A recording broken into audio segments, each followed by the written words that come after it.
السلام عليكم ورحمة الله وبركاته. كيف حالكم أعزائي الطلاب؟ اليوم سوف نشرح الدرس الثالث من الوحدة الثانية كتاب العلوم ظواهر مدهشة، الصف السادس منهاج سوري الفصل الدراسي الثاني. هيا لنبدأ. ظواهر مدهشة. في فصل الشتاء أحس أحيانا بالتكهرب عند مصافحة صديقي. تساءلنا ما سبب هذا الإحساس؟ برأيكم ما هو السبب؟ نتيجة تجاذب الشحنات. كلمات مفتاحية: الشرارة الكهربائية، وسوف نتعلم أو نتحدث عن الصاعقة، وسوف نأخذ مانعة الصواعق. هيا لنبدأ وننتقل إلى الصفحة التالية. أتعاون أنا وزميلي. هنا لدينا تجربة: 1. أضع القمع فوق الوعاء بترك مسافة مناسبة بينهما. 2. أسكب الماء في القمع بهدوء. 3. أقرب المسطرة من خيط الماء المنسكب من القمع. ماذا ألاحظ؟ 4. أدلك طرف المسطرة بقطعة الصوف. لدينا أسئلة على هذه التجربة، هيا لننتقل لنحلها. سوف أحل لكم الأسئلة. أقارن بين النتائج وأختار الإجابة الصحيحة. طرف المسطرة غير المشحون ينجذب أو لا ينجذب؟ لا ينجذب. خيط الماء المنسكب. دلك الطرف مسطرة بقطعة الصوف، يكسبه شحنة. طرف المسطرة المشحون يجذب الماء المنسكب. كلما أبعدنا طرف المسطرة المشحون من خيط الماء سوف ينقص انحناء الماء نحوها.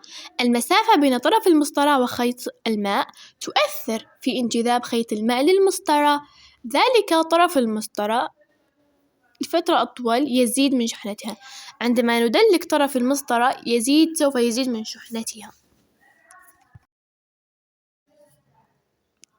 المسافة من طرف المسطرة وخيط الماء تؤثر في انجذاب خيط الماء للمسطرة. عندما ندلك المسطرة لفترة أطول يزيد من شحنتها. اكتساب طرف المسطرة شحنة كهربائية أكبر يزيد من جذبه لخيط الماء. هذا حد تكملة الأسئلة. ننتقل إلى أستنتج.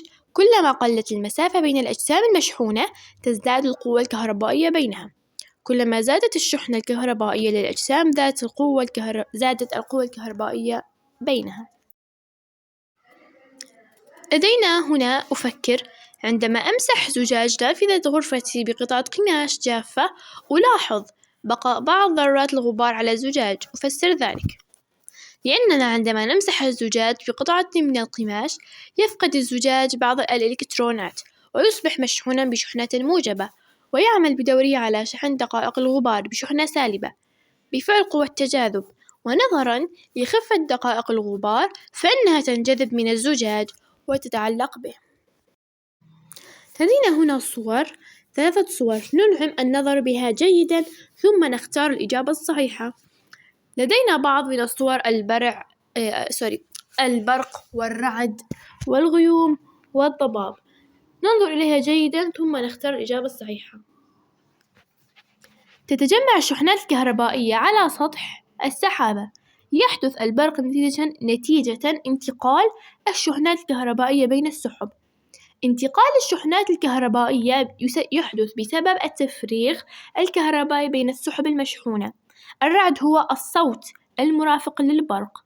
تحدث الصاعقة بسبب التفريغ الكهربائي بين السحابة المشحونة والأرض.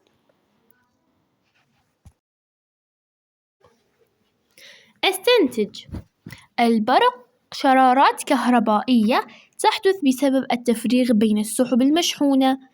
الرعد هو صوت مرافق للبرق. الصاعقة: ما هي الصاعقة يا أحبائي؟ هي شرارات كهربائية تحدث بسبب التفريغ بين السحب المشحونة والأرض. هذه الخيارات اخترناها قبل قليل في الصور الآتية التي نظرنا إليها.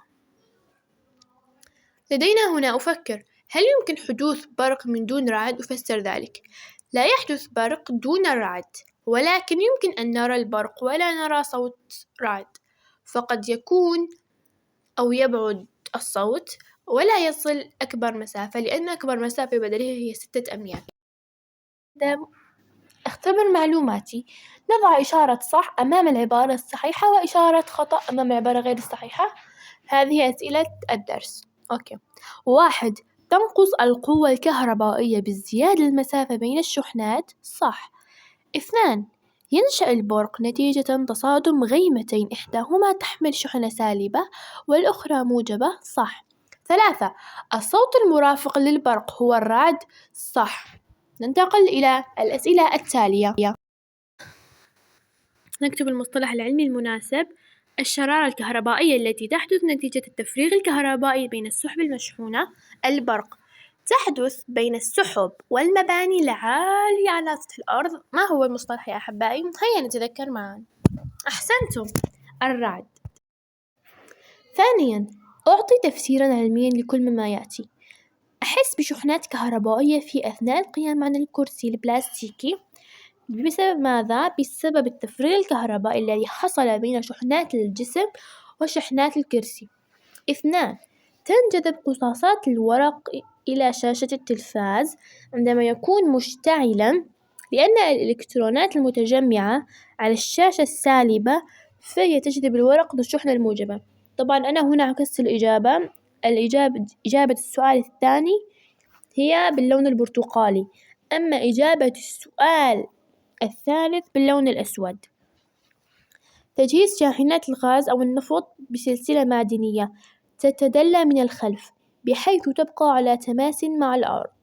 بسبب ماذا؟ تحسباً لحصول تماس كهربائي في الشاحنة. لدينا هنا رابعاً نصل الحروف الموجودة في الشبكة لأحصل على الكلمات. هنا لدينا أول كلمة شرارة، ثاني كلمة برق، وثالث كلمة رعد. في الجزء الأخير من هذا الدرس نجمع الحروف المتبقية من الشبكة التي كانت في الأعلى، فنجد أنها كونت كلمة تسمى صاعقة. شكرا لكم.